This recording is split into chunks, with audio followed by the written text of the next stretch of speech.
اللہ کے بندوں سے پیار کریں لیکن اللہ کی رضا کے لیے کریں، دنیا داری کے لیے نہیں، نمود و نمائش کے لیے نہیں، صرف اس لیے اس کی خدمت کریں۔ میرے آقا علیہ السلام کہتے ہیں جو دائیں ہاتھ سے دے بائیں کو خبر بھی نہ ہو، اللہ اس کو اپنے عرش کا سایہ عطا کرے گا۔ دائیں ہاتھ سے دے رہا ہے، بائیں کو بھی خبر نہیں ہے، بھائی صرف اللہ کے لیے۔ آپ کے بڑے قریبی، ہمارا مسئلہ پتہ کیا ہے؟ ہمارا مسئلہ یہ ہے کہ جس وقت ہم کسی کے ساتھ نیکی کرتے ہیں کو موقع ہمیں کہیں مل جائے صحیح، ہم اپنی کرامتیں شروع کر دیتے ہیں۔ او جی دیکھو جی 15 سال ہو گئے نے میں مسجد کا دروازہ کھولتا ہوں، مسجد کی صفائی میں کرتا ہوں۔ او جی دیکھو جی اللہ کا بڑا کرم ہے، میں 20 سال ہو گئے ہیں میں تہجد کی نماز بھی پڑھتا ہوں، جی میں نے کبھی جماعت ہی نہیں چھوڑی۔ بلا وجہ ہم اپنی عظمتیں کرامتیں شروع کر دیتے ہیں۔ کس نے پوچھا ہے آپ سے؟ کوئی کسی نے پوچھا ہے؟ بھائی اللہ نے آپ کو یہ نعمت دی ہے تو شکر ادا کرو۔ تو آپ اگر ہر جگہ یہ اپنی کرامتیں اپنی عظمت بیان کرنا شروع کر دیں گے، نظر بد لگ جائے گی یا اس میں نمود و نمائش اور ریا آ جائے گا۔ کام کریں اللہ کی رضا کے لیے۔ جو بات عرض کرنے لگا ہوں اس بات کو ذرا دل پہ لکھنا۔ حضرت عبداللہ بن مبارک بہت بڑے امام ہیں۔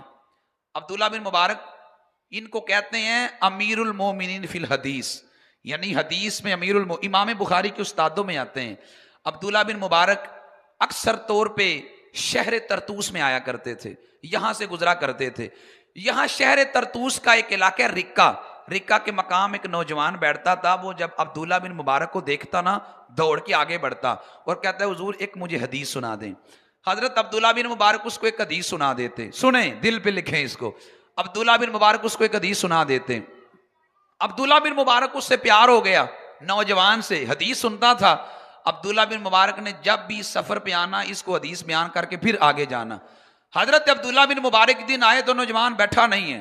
آپ نے لوگوں سے پوچھا بندہ کدھر گیا ہے؟ لوگوں نے کہا حضور جیل میں ہے۔ فرمایا اس نے کیا کیا ہے؟ لوگوں نے بتایا حضور اس نے کسی کا 10,000 درہم قرضہ دینا تھا، قرضہ بیچارہ نہیں دے سکا تو اس نے جیل میں اس کو ڈلوا دیا۔ عبداللہ بن مبارک چلے گئے۔ حضرت عبداللہ بن مبارک رحمت اللہ تعالی اگلے ماہ دوبارہ آئے، آپ نے دیکھا نوجوان ادھر نہیں ہے۔ آپ نے پوچھا کس کا قرضہ دینا تھا؟ لوگوں نے کہا حضور فلانے بندے کا۔ عبداللہ بن مبارک نے اس کو بلایا، بلا کر فرمانے لگے یار جس بندے کو تو نے جیل میں ڈالا ہے میرا رشتہ دار کوئی نہیں۔ فرمایا میرا خون کوئی نہیں۔ فرمایا میرے ساتھ اس کا دنیاوی رشتہ کوئی نہیں، ہاں میں رب کے لیے اس سے پیار کرتا ہوں، اس کا قرضہ میں تجھے اگر دے دوں لیکن میری ایک شرط ہے۔ اس نے کہا حضور آپ کی شرط کیا ہے؟ عبداللہ بن مبارک فرمانے لگے کہ اس کا قرضہ میں دے دیتا ہوں، شرط یہ ہے کہ تو نے میری زندگی میں اسے بتانا نہیں ہے کہ قرضہ میں نے دیا ہے۔ او یار اللہ کے بندے ایسے بھی ہوتے ہیں۔ فرمایا قرضہ میں دوں گا، شرط میری یہ ہے کہ تو نے بتانا نہیں ہے۔ اس نے کہا حضور مجھے پیسوں سے غرض ہے میں نہیں بتاؤں گا۔ عبداللہ بن مبارک نے قرضہ دے دیا، بندہ اگلے دن جیل سے باہر آ گیا۔ اس نے پوچھا مجھے جیل سے باہر کیوں نکالتے؟ اس نے کہا تیرا قرضہ ہو گیا ہے۔ وہ کہنے لگا میرا اتنا بڑا قرضہ کس نے دیا ہے؟ یہ نہیں بتانا جی کس نے دیا ہے۔ اس نے منت سماجت کی یار بتا دو دے کس نے دیا، بتانا نہیں جی کس نے دیا ہے۔ وہ جیل سے باہر آ گیا۔ اگلے ماہ عبداللہ بن مبارک آئے، نوجوان بیٹھا ہوا ہے، حدیث بیان کی۔ فرمایا پہلے کدھر تھا؟ حضور جیل میں۔ کیسے باہر آیا ہے؟ عبداللہ بن مبارک کو کہتا ہے حضور اللہ کا بندہ میرا کو قرضہ دے گیا ہے۔ تو فرمایا اللہ کا بندہ کو دے گیا تیرا قرضہ، تو اس کے لیے دعا کر۔ حضرت عبداللہ بن مبارک کہنے لگے جب اس نے سنا کہ اللہ کا بندہ میرا کو قرضہ دے گیا ہے تو کہنے لگا حضور اگر مجھے پتا چل جائے نا وہ بندہ کون ہے، حضور میں ساری زندگی اس کی غلامی کروں کہ میرا قرضہ دے گیا ہے اور بتاتا بھی نہیں ہے وہ ہے کون۔ عبداللہ بن مبارک کہنے لگے یار جو بھی ہے اس کے لیے دعا کیا کر، بتایا نہیں ہے۔ یہاں تک کہ عبداللہ بن مبارک کا انتقال ہو گیا۔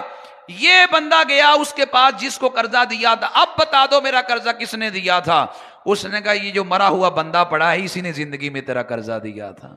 وہ روتا تھا، چیخے مارتا تھا، کہتا تھا کاش زندگی میں پتا چلتا اس نے اتنا بڑا میرے ساتھ احسان کیا، میں اس کے ساتھ محبتیں اور بانٹتا، میں اور اس کے ساتھ پیار کرتا، اتنی بڑی میرے ساتھ نیکی کر گیا۔ آپ کسی کے ساتھ بھی نیکی یوں کرے اللہ کی رضا کے لیے، آپ کے قریبی دوست کو بھی پتہ نہ ہو کہ آپ نے اتنی بڑی نیکی اس بندے کے ساتھ کی ہے، اللہ کی رضا کے لیے جب بندہ نیکی کرتا ہے پھر اللہ اپنے خزانوں سے وہاں سے اسے عطا کرتا ہے جہاں سے بندے کا گمان بھی باقی نہیں رہتا۔ کام صرف اللہ کی رضا کے لیے کریں۔ حضرت امام اعظم ابو حنیفہ سے وقت کے بادشاہ نے پوچھا کتنے نکاح کرنا جائز ہے ایک وقت میں؟ حضرت امام اعظم ابو حنیفہ فرمانے لگے 4 نکاح ایک وقت میں بندہ کر سکتا ہے. بادشاہ اپنی بیوی کو کہنے لگا سن لے 4 نکاح کر سکتا بندہ. امام اعظم ابو حنیفہ بادشاہ کو کہنے لگے لیکن تو ایک ہی کر سکتا ہے. اس نے کہا جی کیوں؟ حضرت امام اعظم ابو حنیفہ فرمانے لگے چونکہ قرآن نے کہا 4 نکاح وہ کر سکتا ہے کہ جو حقوق پورے کر سکتا ہو، جو عدل و انصاف قائم رکھ سکتا ہو وہ کر سکتا ہے، تو نہیں کر سکتا. ملکہ بڑی راضی ہوئی. ملکہ نے کہا میرے حق میں فیصلہ آ گیا ہے. اس نے 1000 درہم اب حضرت امام اعظم کو تحفے میں بھیجا کہ آپ نے فیصلہ میرے حق میں دیا ہے. آپ نے 1000 درہم واپس کر دیا. فرمایا ہم نے فیصلہ 1000 کے لیے نہیں دیا، رب کے لیے دیا ہے. فرمایا جس کے لیے فیصلہ دیا ہے ہم اجر بھی رب سے مانگتے ہیں، کبھی کسی سے اجر نہ مانگے. میں نے دیکھا ہے لوگ کسی غریب کو 50,000 روپے دے کے نا اس غریب کی شادی پہ پھر خود بھی برات پہ چلے جاتے ہیں. وہ بیچارہ غریب وہ 50,000 والے کا پروٹوکول ہی پورا کرتا رہتا ہے. وہ کہتا ہے یار میری بیٹی کی شادی پہ 50,000 اس نے دیا ہے. وہ بیچارہ کبھی سالن لا رہا ہوتا ہے، کبھی نان لا رہا ہوتا ہے، اس کے آگے پیچھے ہو رہا ہوتا ہے بھائی اس نے میری بیٹی کی شادی پہ 50,000 دیا ہے. آپ نے اگر دیا نا 50,000 بالکل بھی نہ جائیں، اس کی منت سماجت کے بعد بھی نہ جائیں. آپ کو نہیں پتا بیچارہ آپ سے نظریں ملا پائے گا. وہ آپ نے اس کے ساتھ نیکی کی ہے، بس نیکی کریں اللہ کی رضا کے لیے. مجھے بڑا اعلیٰ وہ جملہ لگا. ایک بہت امیر آدمی تھا، وہ غریب جو ہمسایہ تھا غریب اس کی اکثر خدمت کیا کرتا. ایک دن ہمسایہ کے گھر میں گیا تو کہتا جی مجھے تھوڑا سا نمک دے دو. نمک لے کے آیا. بڑا بھائی کہنے لگا نمک کیوں لینے گیا تھا؟ سنیے گا جملہ، اللہ اکبر. نمک کیوں لینے گیا تھا؟ تیرے گھر میں نمک نہیں ہے؟ اس نے کہا یار اللہ نے ہمیں بہت دیا ہے، بڑی دولت دی ہے، غریب کے سر پہ ہم نے ہاتھ رکھا ہوا ہے. میں نمک جان بوجھ کے لینے گیا ہوں کہ غریب کو یہ لگے کہ کبھی کبھی ہم بھی اس سے کچھ لیتے ہیں. ہمیں جب ضرورت پڑتی ہے تو کوئی چیز ہم بھی اس سے لیتے ہیں.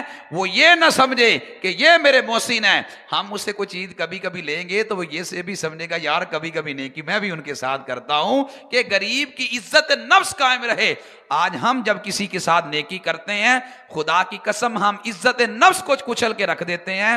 اللہ کے بندوں سے پیار کرے اور یہ خانقاہ پہ بیٹھے اللہ کے اولیاء کا وتیرہ اور عمل رہا ہے. وہ اللہ کے بندوں سے پیار کرتے ہیں، ان کے ساتھ نیکی کرتے ہیں. میرے آقا علیہ السلام نے امت سے پیار کیا ہے اور یہی میرے آقا علیہ السلام نے کہا کہ تم زمین والوں پہ رحم کرو گے عرشوں کا مالک تم پہ رحم کرے گا. فرمایا تم لوگوں سے پیار کرو گے اللہ تم سے پیار کرے گا. اللہ مجھے اور آپ کو حقیقی معنوں میں اللہ کی مخلوق سے پیار کرنے کی توفیق عطا فرمائے. وما علیہ الا البلاغ المبین.